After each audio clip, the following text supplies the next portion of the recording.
Good morning sa inyo mga kachurba. Ano kape? Paubos na to. Inantay ko lang mag-chisme sa inyo. Kasi may naisip na naman ako. Alam nyo naman. Alam naman sa inyo. Pag meron pumapasok sa utak ko, best in chismis na ako. Kasi pag lumabas, umalis yan sa utak ko, wala na akong utak. Kaya best in chismis agad ako. Kaya tara nang mag-chismis. Chika ha. Tara nang mag-chismis tayo mga kachurba. Hindi, naalala ko lang kasi nakita ko kasi si Simon at saka si Zoe. So, sabi ng kanyang mama, Ate Zoe, turuan mo si Simon. Kasi busy si mama niya. Dahil busy-busyhan ang mama niya, si Ate Zoe, ang nagtuturo-turuan, mag-aral, ano tawag doon? Magbasa. Kasi yung pala ngayon mga kinder ba yun o prep? Si Simon yun eh. Bago mag-grade 1, kailangan daw marunong ng magbasa. Mahigpit na daw ngayon. Kaya pagka bago ka mag-grade 1, kailangan nabilis ka ng mapa-English at maging Tagalog dahil mahigpit na ngayon. Pero maganda na rin yun. At least, grade 1 pa lang, bago mag-grade 1, marunong na, di ba? Yun, kasi naalala ko lang yung ko. Kasi si Ate Zoe kasi masyadong toyoin. Dahil sa kakaturo kay Simon, nakutusan. Putos lagi si Simon. Kaya natatawa ako. Sobrang high blood high blood si Ate Zoe. Masyadong stress. Ay, masyadong toyoin si Ate Zoe. Naalala ko kasi yung kapanahonan namin. Kasi noon, di ba ako ngayon panganay sa babae. Tapos yung mga kuya ko, mga busy din yun. Mga kuya ko, mga busy, may mga trabaho din.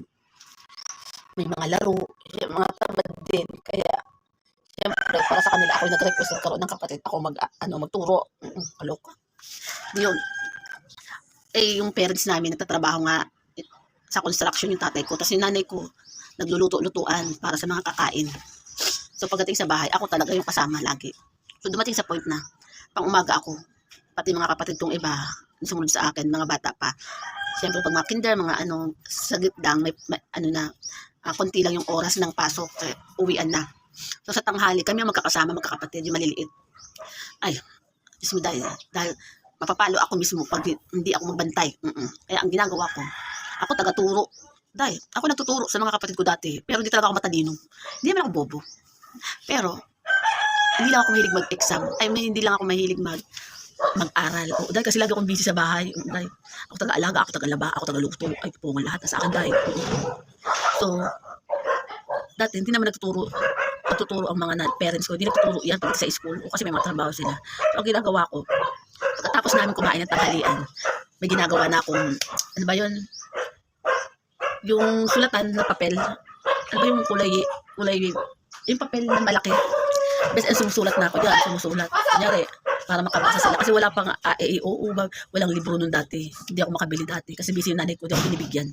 So, ang ginagawa ko, nabili ako ng paper na malaki. No, kaya yung may makita ko mga karton-karton na tinatapon, ginagawa kong sulatan. Para makapag matutong magbasa yung mga kapatid ko. Kasi sumunod sa akin, 3 babae, tapos yung bunso kong lalaki.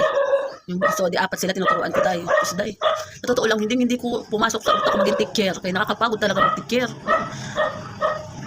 Yun. Kaya, bago na pagkatapos namin kumain, syempre mag-iipit muna ako ng kinainan, bugas, pabalis. May time na tulugan na ng tanghali. Pero ang ginagawa ko, nagbabasa muna sila. Kasi nga, bago sila umuwi dati sa bahay, nagsulat na ako ng mga words na dapat basahin. Kasi hindi naman uso dati ang mga cellphone dito. Dati. So, ganyan, kulay puti. Nagsusulat na ako ng ganyan. Kunyari, babae, mga ganyan, malinis, o ganyan. Lahat silang kapatid ko, kasi 2 years ang nila gap. So, tinuturuan ko silang magbasa. Hindi lang yan. Tinuturuan ko pa sila dati ng maging singer. Dahil, dati, kasi mahilig kasing kumanta.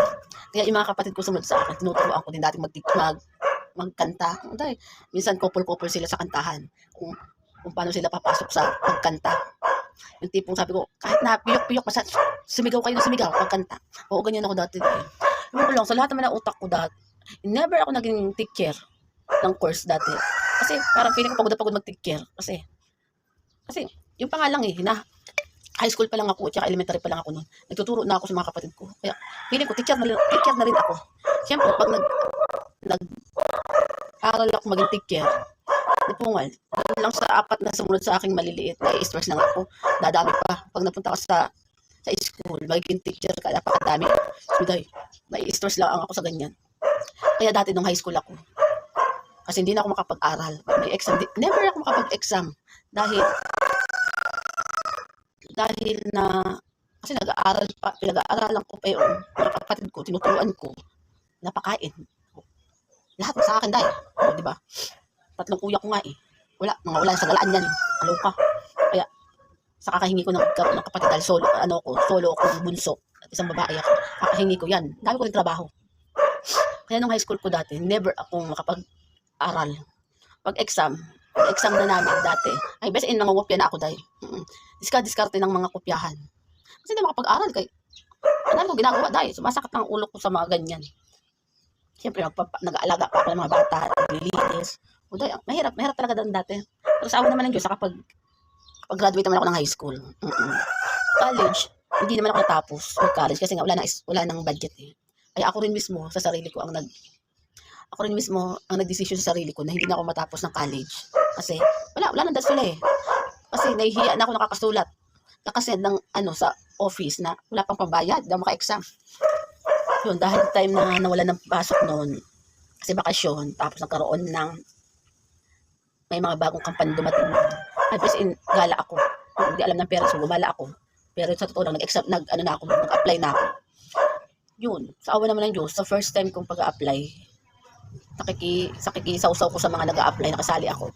Sa awa naman ng Diyos, tinanggap ako, kapag-trabaho ako. Sa umpisa, hirap, nakalit yung parents ko. Pero sabi ko naman sa kanila yun kasi ayoko naman ma-stress sa kakahanap ng pera para sa akin. Hindi na ako pumasok. Naka 3rd year college ako, hindi ko na tinapos. Kasi matatapos ako magtrabaho. Yung sa umpisa lang naman nagalit yung parents ko, pero sa totoo lang, sa unang sahod, tuwan-tuwa yung nanay ko dahil. Okay, best in hand, hawak niya ang ATM ko. Kaya hindi pa ako marunong nun eh. Kaya nanay ko tuwan-tuwa doon dati kasi for the first time nakakaano na siya ng ATM. Yun lang, napachika lang ako. Mahirap talaga maging teacher. Hindi sa loob ng school. Kasi pag panganay ka magkakapatid, may mga time na sa pagiging teacher, may experience mo pa rin. Kahit na paglaki mo, never pumasok sa utak ko maging teacher. Kasi nga, na-experience mo na agad eh, nakakapagod, nakaka-stress, magturo sa sobrang kakaayo, kakainis kung sa kakaturo. Kaya yun, never talaga pumasok sa utak ko maging teacher. Oo, pero mahilig akong mag-alaga ng bata. Mahilig akong magturo sa mga bata. Kasi ngayon kapatid ko maraming bata, di ba? Bisa may mga time na pati mga kapitbahay namin mga bata, mga kalaruan nila, kasama na rin sa pagbabantay ko, sa pag-aalaga. Kasi nga, nagtitikir-tikiran na.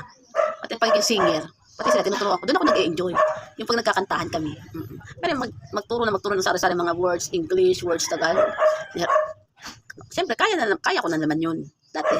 Kaya lang, na-stress lang ako. Siyempre, ilan ba naman yung kapatid ko? 4, maliliit. May time na kasali din yung mga kalaruan nila. Kakisali. Hindi. Aloka.